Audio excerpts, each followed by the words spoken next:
Ciao, this is Daniel DiTuro. Americans are said to love baseball, mom, and apple pie, not necessarily in that order. But 1/4 of an 8-inch apple pie has about 500 calories, with 40% of the calories coming from fat and 50% of the calories from carbohydrates, mostly added sugar.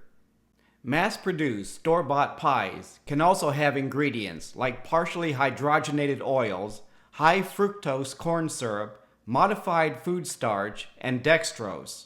If you have food allergies, you must also be concerned about ingredients not found in homemade and higher quality pies. Most affordable frozen and in-store bakery pies are low on apples and high on pie crust and thickened flavored water. In this video, I'll demonstrate a simpler, lower-calorie alternative to traditional apple pie.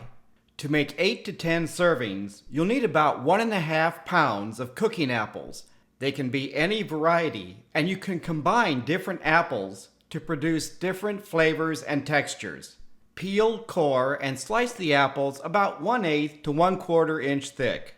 To reduce discoloration while preparing the apples, place the apple slices in a bowl of cold water containing a couple tablespoons of lemon juice or a teaspoon of citric acid.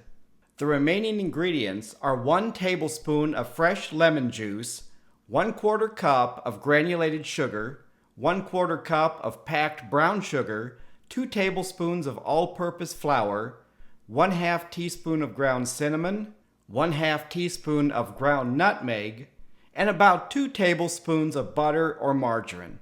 For the crust, you'll need 2 sheets of thawed prepared puff pastry.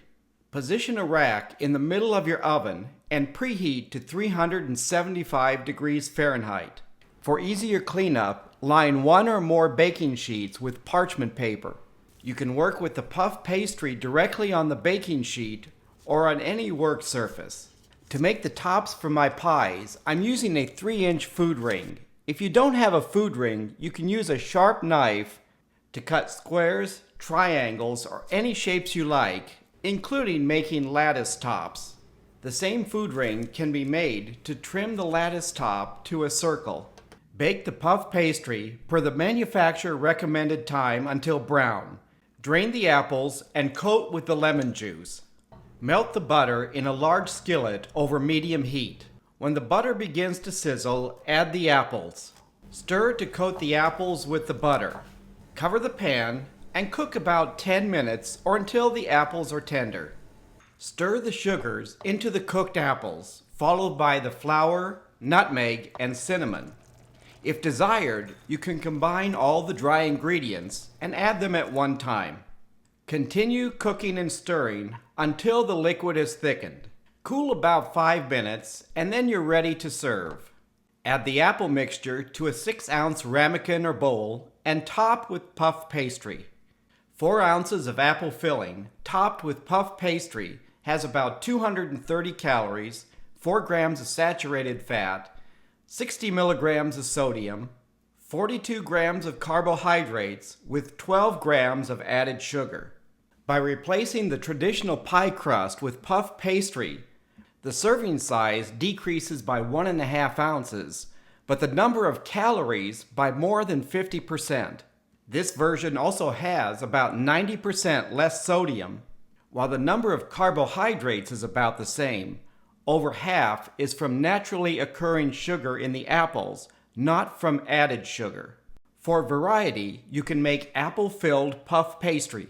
Use a fork or knife to separate the pastry into 2 halves. Spoon warm or cold apple filling onto 1 half and top with the other half. Dust with powdered sugar if desired.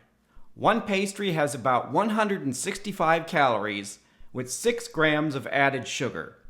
If you have any questions about this video, please leave a comment. Thank you for watching. Buon appetito!